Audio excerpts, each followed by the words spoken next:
The point of discussion for today's topic is about the cell structure and function.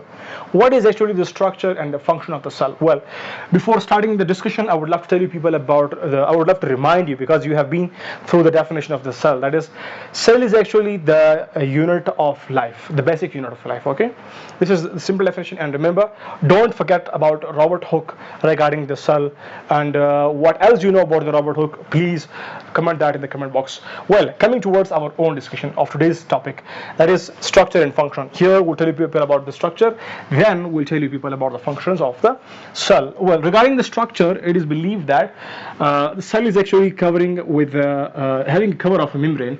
That membrane is known as cell membrane simply, or you can also call it as plasma membrane. And then there is cytoplasm. Now this is actually the fluid, or you can say a kind of liquid structure that is actually a kind supported by this cell membrane. So cell membrane is supposed to cover this cytoplasm. Now cytoplasm is actually the fluid, or you can say the semi-solid fluid, that is actually responsible to provide places for the remaining small organs known as organelles, like nucleus, endoplasmic reticulum, Golgi bodies, mitochondria, lysosomes, etc. So all these small organs, in short organelles, are actually supposed to stay on the cytoplasm. So cytoplasm is actually providing a stay point, positions for all these organelles.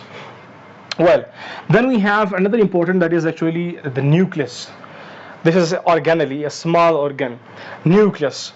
This is responsible to contain genetic material, and inside there is actually a fluid, just like the cytoplasm, that is known as nucleoplasm. And then inside this nucleus is actually the nucleolus, that is responsible to synthesize the material for the protein synthesis.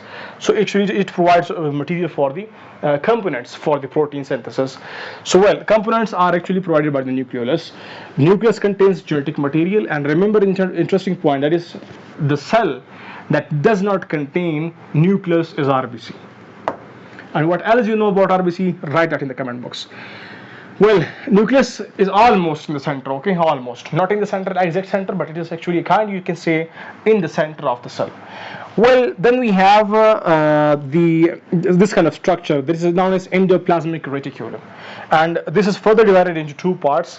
The one that you see in dotted is called as rough endoplasmic reticulum. You know, when a surface is rough, we call that as, when a surface is having a kind of stuff like that, stones, etc. I mean, that is not smooth, we call that rough. So now this surface is actually rough because of some small organs known as ribosomes, which are actually responsible for the synthesis of the proteins. Then we have another structure, extension of the same structure, which is actually smooth, which is not having any kind of a dot. This smooth structure is actually known as smooth endoplasmic reticulum. Well, the portion of the reticulum, the portion of the endoplasmic reticulum with the dotted lines, with dots, is actually called as rough endoplasmic reticulum, and the remaining, which is not having any kind of dots, is actually smooth endoplasmic reticulum. Now this structure having dots is actually responsible to synthesize protein. Now remember, I told you in the beginning that nucleolus is responsible to provide the components for the protein synthesis. Those components are then received by the endoplasmic reticulum, where ribosomes are available. Then further the protein synthesis is accomplished by these ribosomes. Then from the ribosomes, when the proteins are actually synthesized, then the remaining portion of the endoplasmic reticulum is responsible to forward that protein towards the Golgi apparatus, or Golgi complex, or Golgi bodies. Now these are responsible to modify these proteins and then provide those proteins as per the need to the entire cells. Well, we do work, we need energy, so we take food. The same goes for the cell. Cell needs energy. That is actually provided by the mitochondria, which is called as the powerhouse of the cell. And then we have the lysosome. That is actually the important structure that you guys must know. This is known as the suicidal bag. Whenever there is a kind of misbehavior being observed by the cell, or something external enters into the cell, and the cell actually stimulates these bags, lysosomes, The name is actually telling you guys that is actually lyso means spitting. So then these bakes are actually activated, then they are responsible to do the suicide of the entire cell. You can say in short, the cell is actually a kind burst because of these cells, and these cells are actually responsible to eat the same cell again. In short, this is actually causing the destruction. That's why it is called as suicidal bag or lysosome. So, well, this is about the structure. Now let's come towards the function. Regarding structure, I hope you got the entire discussion, the entire points. Like cell membrane is surrounding the cytoplasm. Cytoplasm is providing the positions or places for the organelles like nucleus, endoplasmic reticulum, Golgi apparatus, mitochondria, lysosomes, and etc. Whereas nucleus is having genetic material, and RBCs are the cells not having the nucleus.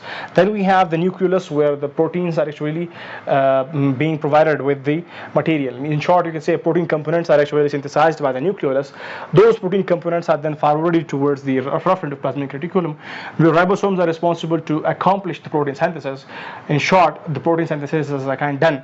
Then there is the synthesized protein is forwarded via the endoplasmic reticulum to the Golgi apparatus, where it is modified. Then those modified proteins are forwarded towards the cell as per the need of the cell. Then we have a powerhouse for the cell known as mitochondria, and the last is actually the lysosome, which is called as suicidal bag. So all these are actually the organelles that are actually having residing on the cytoplasm. And cytoplasm is further covered by the cell membrane. Well, this is done now. Functions. Remember, guys, whatever you're doing with your body, why your body. So these all actually are kind related indirectly to the cells.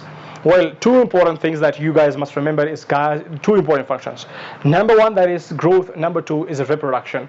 Remember, these cells play important role in the entire body, but these two are actually the important ones that you guys must remember. You guys must not miss, because these are supposed to be asked, and you are supposed to be having these kind of informations. Like number one, function is actually growth. Number two is reproduction. Regarding growth, we know that we are increasing the size and getting height, etc. This is because of what? Because of the growth of the cells. Cells are actually responsible to do the growth. Well, the remaining is actually the reproduction. Remember, guys, regarding reproduction, we have two types of the cells, sperms and eggs. These two cells merge together, then they form a complete cell, having complete number of chromosomes, and then the entire discussion you guys know of mitosis and meiosis. If you don't know, go through our lecture. That is actually the mitosis and meiosis by Dr. UUT lectures. And remember, guys, don't forget telling your friends regarding Dr. UUT lectures. For more, keep on visiting, and do drop your comments in the comment box. And thank you for watching at the end. Thank you.